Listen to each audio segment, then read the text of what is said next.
एकच माणूस आहे हो, लक्षात घ्या. आणि त्याच्यावर मी बोलायचं सोडून दिलंय. तुम्ही मला परत मी माझं स्पष्टीकरण द्यायची दिलंय. ऐका, एकच व्यक्ती आहे, आता त्याला काय बोलायचं ते मला मान्य आहे की तुम्ही सुद्धा ज्या वेळेला एखादा बाईट घेताय, मुलाखत घेताय, तर या शहरातली हे वातावरण बिघडणारी जी मंडळी आहे, मला असं वाटतं त्यांचे बाईट घ्या, मुलाखती घ्या, पण आधी त्यांचा एकदा कागद तपासा, त्यांचे पुरावे घ्या आणि त्यांच्या बिनधास्त तासांवर मुलाखती लावा. माझं म्हणणं हे बघा आधी. उगाच उठायचं, काही चालवायचं, उठायचं, काही आरोप करायचे आणि हे व्यक्तिगत आहे. ज्या वेळेला ही निवडणूक झाली, तुम्हाला सांगतो, लोकसभा, विधानसभा, राजकीय नैराश्यातनं, वैफल्यग्रस्त माणसाकडनं दुसरं काय अपेक्षा आहे. त्यामुळे तुम्ही मला खरं तर माझं स्पष्टीकरण दिलंय, पुन्हा त्याच्यावरती बोलू नये असंच मला वाटतं.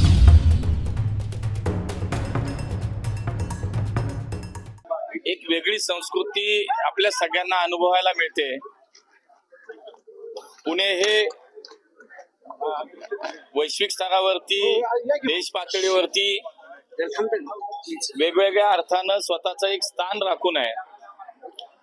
विद्येचं माहेरघर, सांस्कृतिक राजधानी, एक ऐतिहासिक मोठा वारसा असलेलं शहर म्हणून पुण्याची ओळख आहे. त्याच पुण्यामध्ये वेगवेगळ्या सामाजिक उपक्रमाची एक संस्कृती, एक परंपरा आहे. आमचे मित्र डॉक्टर मिलिंद भोई आणि त्यांचे सर्व सहकारी मिळून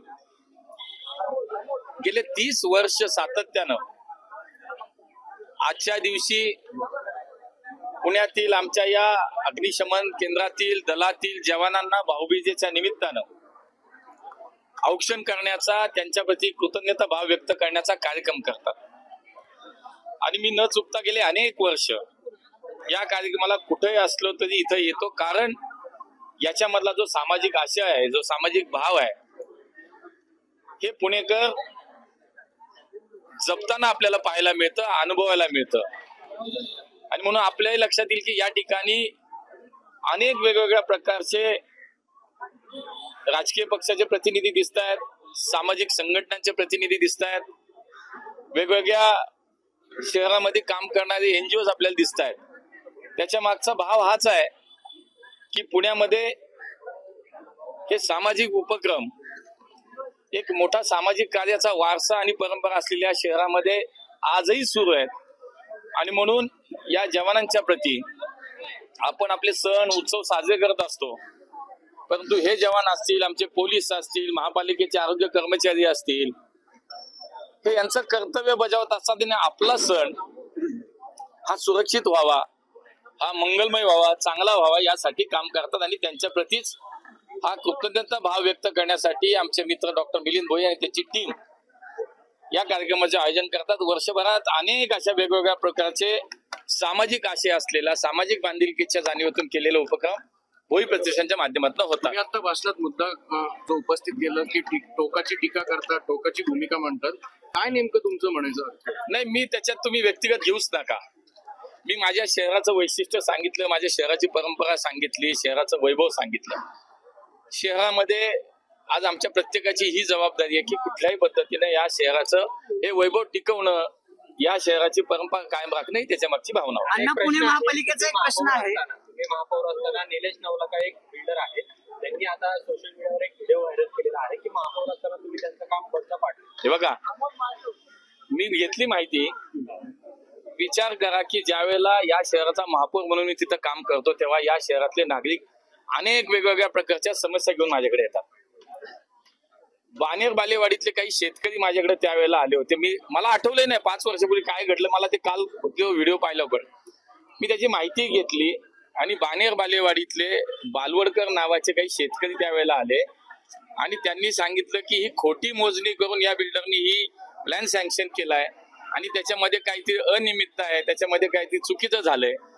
मी जेव्हा प्रशासनाकडनं माहिती घेतली तर त्याच्या अगोदरच प्रशासनाने त्याच्यावर स्टे दिलेला होता.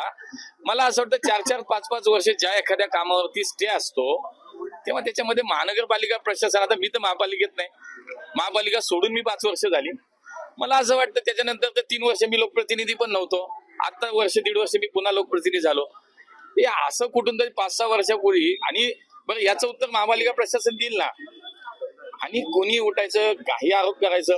मला असं वाटतं याच्या मागे कोणीतरी चावी देणारा वेगळा असेल तर ते मी काही लक्ष देत नाही. आणि मला माझं म्हणणं आहे की माझी तुम्हाला विनंती आहे, हे विषय पण नको. पुणे महापालिकेच्या बाबतीत एक प्रश्न आहे. पुणे महानगरपालिकेत खरं तर आता येणाऱ्या निवडणुकीत मनसे असेल, शिवसेना असेल, ठाकरे गट एकत्र लढतील. राष्ट्रवादी सोयीनुसार जिथे गरज असेल तिथे एकत्रित लढतील असं देखील सांगितलंय. काय कसं बघता हे आव्हान असेल? भाजप म्हणून तुमच्यावर देखील मोठी जबाबदारी असणार आहे. नाही बघा, मोठा फटका बसेल. नाही बघा, शेवटी आमची राज्य स्तरावरती आमची महायुती आहे. आम्ही अजितदादांची राष्ट्रवादी, शिंदे साहेबांची शिवसेना, आम्ही सगळे एकत्र आहोत. आमचे नेते जो आदेश देतील त्याच्यावरती निश्चितपणे आम्ही तोच आदेश आम्हाला सगळ्यांना पाळावा लागेल. त्यामुळे स्थानिक स्वराज्याच्या निवडणुका या आमचे नेते, महायुतीचे नेते एकत्रित बसून जे ठरवतील तो निर्णय आम्हाला मान्य असणार आहे. आमच्या राज्याच्या नेतृत्वानं आम्हाला मागच्या आठवड्यात बैठक झाली तेव्हा हेही समजलं, हेही त्यांनी सांगितलं की कदाचित काही ठिकाणी स्थानिक पातळीवरती याचे निर्णय घ्यावे लागतील. तर उद्या तसाच विचार आला पुण्यामध्ये काय करायचं, स्थानिक पातळीवरती जर याचा निर्णय करायचा वेळ आला तर मग आमच्यापाशी आमच्या कोर्टात बॉल येईल. पण आता तरी आमचे राज्याचे नेते सांगतील तेच त्याच्यामध्ये होईल. चला, सातत्याने तुमच्यावर आरोप होत आहे, तुमचेच मित्र पक्षातील लोक तुमच्यावर आरोप करतायत. अचानक वेगवेगळे लोक म्हणजे रवींद्र दंगेकर बी आहेत त्याच्यामध्ये. काय झालंय नक्की? एकच माणूस आहे, नाही पण अण्णा, त्याला कोण टार्गेट करत? एकच माणूस आहे हो, लक्षात घ्या. आणि त्याच्यावर मी बोलायचं सोडून दिलंय. तुम्ही मला परत मी माझं स्पष्टीकरण द्यायची दिलंय. ऐका, एकच व्यक्ती आहे, आता त्याला काय बोलायचं? ते वोट मला मान्य आहे की तुम्ही सुद्धा ज्या वेळेला एखादा बाईट घेताय, मुलाखत घेताय, तर या शहरातले हे वातावरण बिघडणारी जी मंडळी आहेत, मला असं वाटतं त्यांचे बाईट घ्या, मुलाखती घ्या, पण आधी त्यांचा एकदा कागद तपासा, त्यांचे पुरावे घ्या आणि त्यांच्या बिनधास्त तासभर मुलाखती लावा. माझं म्हणणं हे बघा आधी. उगाच उठायचं, काही चालवायचं, उठायचं, काही आरोप करायचे. आणि हे व्यक्तिगत आहेत. ज्या वेळेला ही निवडणूक झाली, तुम्हाला सांगतो, लोकसभा, विधानसभा, राजकीय नैराश्यातनं, वैफल्यग्रस्त माणसाकडनं दुसरं काय अपेक्षा नाही. त्यामुळे तुम्ही मला खरं तर मी माझं स्पष्टीकरण दिलंय, पुन्हा त्याच्यावरती बोलू नये असंच मला वाटतं. संजय राऊत तुमच्याबद्दलचा प्रश्न आहे. संजय राऊत असं म्हणतायत की भाजपचेच लोक सांगतो या व्हिडिओचं मला हे बघा फार काय, हे बघा मी या सगळ्या विषयात स्पष्टीकरण दिलंय. मला पुन्हा पुन्हा ते स्पष्टीकरण द्यायची आवश्यकता वाटत नाही. मी माझ्या पुणेकरांसाठी ते स्पष्टीकरण दिलं, हेही मी तुम्हाला त्या दिवशी सांगितलं. आता 5 वर्षापूर्वी मी त्या दिवशी सांगितलं, गोखले, विशाल गोखले हा माझा मित्र होता, आहे आणि राहणार आहे. यात बदल आहे का? नाहीये. 5 वर्षापूर्वीचा एक व्हिडिओ काढला आणि त्यात सांगितलं की मी जाहिरात करतो. 5 वर्षापूर्वीचा व्हिडिओ आहे तो, कालचा परवाचा नाहीये. माझं म्हणणं आहे, जैन समाजाच्या विषयात, जैन बोर्डिंगच्या विषयातली सत्यता तपासा, त्याची माहिती सगळ्यांनी तुम्ही पण घ्या आणि मग बातम्या करा. एक आता परत आता हा व्हिडिओ आला, परत काल कुठे बघितलं बेन सावेनीची जाहिरात कोणते करत होतं. मग काय पार्टनर आहेत का? काहीतरी मला असं वाटतं की ह्याच्यात जाऊ नये आपण. माझं म्हणणं आपल्याला एवढंच आहे की या शहराचं नाव खराब होऊ नये. या शहराची संस्कृती आहे, एक राजकीय संस्कृती आहे. कुठेतरी एक माणूस या राजकीय संस्कृती वाट लावून टाकतो. तेवढं सावध राहा सगळ्यांनी. संजय राऊत म्हणतात की भाजपचेच लोक दंगेकरांना रसद पुरवत आहेत. तुमच्या विरोधात असतील ना, तुमच्या विरोधात भाजपमध्ये पण अनेक लोक असतीलच की. राऊत साहेब रोज काय काय बोलत असतात. आता त्यांना कोण किती सिरियसली घ्यायचं तुम्ही पण ठरवा. तुम्ही त्यांच्याकडे तक्रार करणार आहे का? सीएम साहेबांनी आदेश दिल्यानंतर लढू. एकनाथ शिंदे का कारवाई करत नाही रवींद्र दंगेकरांच्या? हा त्यांचा अंतर्गत विषय आहे. नाही हे बघा, निर्माण होते नाही हा त्यांच्यातला म्हणून तुम्ही एकत्र नाही मी तसं नाही म्हटलं. मी तुम्हाला असं म्हटलं की आमच्या नेत्यांनी सुद्धा हे सांगितलंय की काही ठिकाणी स्थानिक पातळीवरती त्याचा निर्णय घेतला जाईल. आज आमचे नेते जर म्हणत असतील, मान्य देवेंद्रजींनी सांगितलं असेल सोबळावर लढायचं, तर आम्ही सोबळावर लढत तयार आहे ना, काहीच अडचण नाही. नाही मी त्याच्या मला तो त्यांचा अंतर्गत विषय ऐका ना, मला असं वाटतं की हा त्यांचा अंतर्गत विषय, त्याच्यावर कुणी कारवाई करावी न करावी, काय करावी.